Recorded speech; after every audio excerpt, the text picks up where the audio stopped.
Assalamualaikum warahmatullahi wabarakatuh.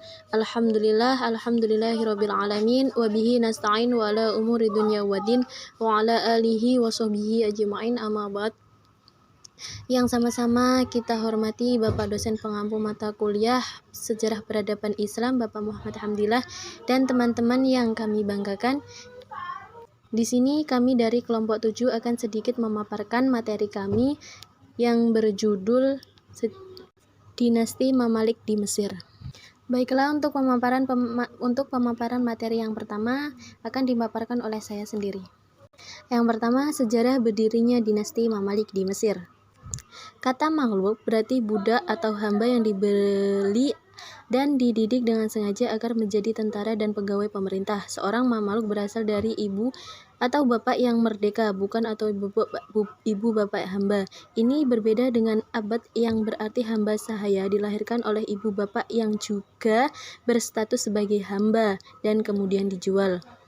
Perbedaan lain adalah mamluk berkulit putih sedangkan berkulit hitam. Sebagai mamluk berasal dari Mesir, dari golongan hamba yang dimiliki oleh para sultan dan amir pada masa Kesultanan Bani Ayyub. Mamluk dinasti Ayyubiyah berasal dari Asia Kecil, Persia atau Iran, Turkistan dan Asia Tengah. Dinasti Mamluk atau Mamalik adalah sebuah dinasti yang pemerintahan yang didirikan oleh para budak. Mereka pada mulanya adalah orang-orang yang ditawan oleh penguasa dinasti Ayyubiyah sebagai budak yang kemudian dididik dan dijadikan tentara, yang mereka ditempatkan di tempat yang tersendiri yang terpisah dari masyarakat. Selanjutnya, masa pembentukan. Berdasarkan penelusuran sejarah, pertengahan abad ke-13 adalah periode krisisme. Dinasti Mamalik terpuruk pada jeratan zaman eksistensi kaum Mamalik berada dalam zaman kehancuran pemerintahan Islam secara umum. Prakarsa kaum Mamalik dalam membentuk sistem pemerintah lebih berpusat pada skala kecil, yaitu Mesir sebagai negara. Namun, prestise kaum Mamalik dalam memperkukuh rezim bisa didudukkan pada proyek percontohan dan membentuk negara yang berskala besar.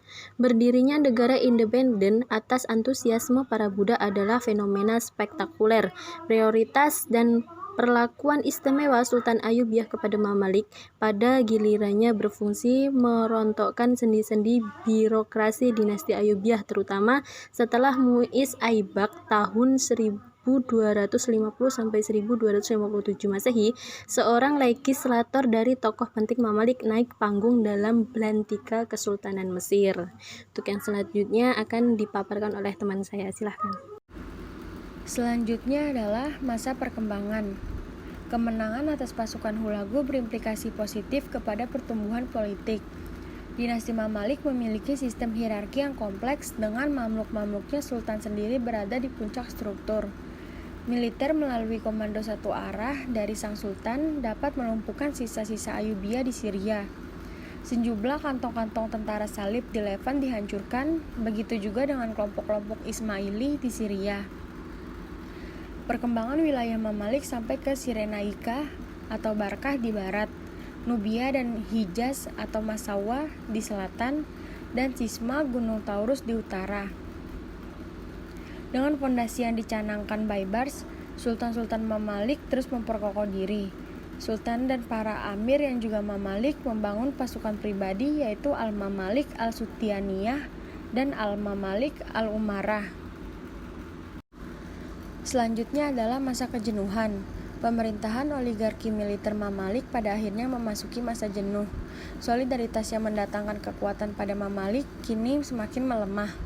Kekuatan antar bangsa telah berubah menunjukkan ketidakseimbangan. Jalur perdagangan utama dimonopoli oleh feodalisme asing. Dengan demikian, penderitaan dinasti Mamalik semakin kompleks.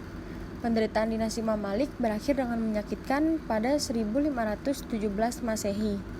Artileri Laskar Utsmani membumi hanguskan pasukan militer Mamalik. Alasan utamanya adalah Sultan Salim ingin merampas Mesir guna memperlebar teritorial negaranya. Dinasti Mamalik di Mesir.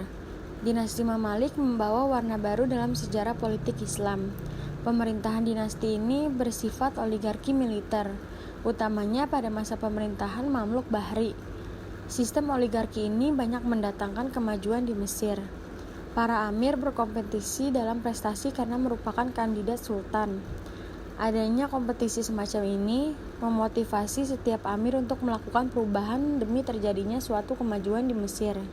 Kemajuan yang telah dicapai adalah bidang militer, bidang pemerintahan, bidang ekonomi, bidang ilmu pengetahuan, dan bidang seni dan budaya. Sekian dari kami, terima kasih. Wallahul muwaffiq ila aqwamit thoriq. Wassalamualaikum warahmatullahi wabarakatuh.